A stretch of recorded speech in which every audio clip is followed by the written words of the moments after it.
લક્ષ્ય ન્યૂઝ, એક નજર, એક લક્ષ્ય. રાજકોટ જિલ્લાના ઉપલેટામાં માર્કેટ યાર્ડમાં નવી સિઝનની કપાસની પ્રથમ હરાજી યોજાઈ. આજરોજ રાજકોટના ઉપલેટા માર્કેટ યાર્ડમાં નવી સિઝનના નવા કપાસના શ્રી ગણેશ થયા હતા. ખેડૂત જમનભાઈ ઉકાભાઈ દ્વારા નવો કપાસ માર્કેટ યાર્ડમાં હરાજી માટે લઈ આવવામાં આવ્યો હતો. માર્કેટ યાર્ડના ચેરમેન શ્રી દ્વારા નવા કપાસના વિધિવત રીતે પૂજન અર્ચન કરી હરાજી કરવામાં આવી હતી, જેમાં કપાસની પ્રથમ હરાજીમાં 3001માં સોદો પડ્યો હતો.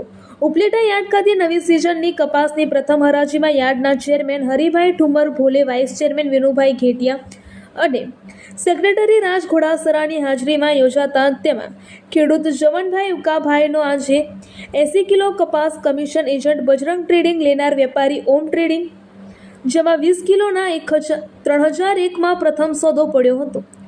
સારા ભાવથી ખેડૂતમાં આનંદની લાગણી છવાઈ ગઈ હતી. યાર્ડના વર્તમાન સુકાનીઓ અને સેક્રેટરી વગેરેના પ્રયાસોથી ઉપલેટા યાર્ડમાં ખેડૂતોની તેમની જસણીના કાયમ સારા ભાવ મળે છે. રિપોર્ટર અર્શીભાઈ આહિર, ઉપલેટા.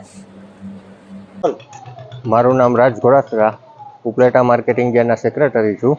હાલ વાત કરીએ તો આજે ઉપલેટા માર્કેટિંગ યાર્ડમાં નવા કપાસના શ્રી ગણેશ થયેલ છે. ઉપલેટાના નવા કપાસમાં જે ઉપલેટા માર્કેટિંગ યાર્ડમાં નવો કપાસ આવ્યો છે એના 20 કિલોના ભાવ 3001 રૂપિયામાં વેચાણો છે ને અંદાજે 80 થી 85 કિલો કપાસ હતો અને ઉપલેટા તાલુકાના ઉપલેટા ગામના ખેડૂત હતા.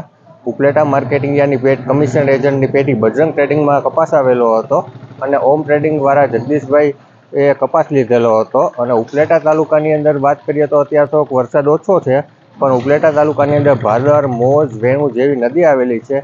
એને હિસાબે આગતરો કપાસના, એરંડાના, મગફળીના, તુવેરના જેવા પાકોના વાવેતર થયેલા હતા.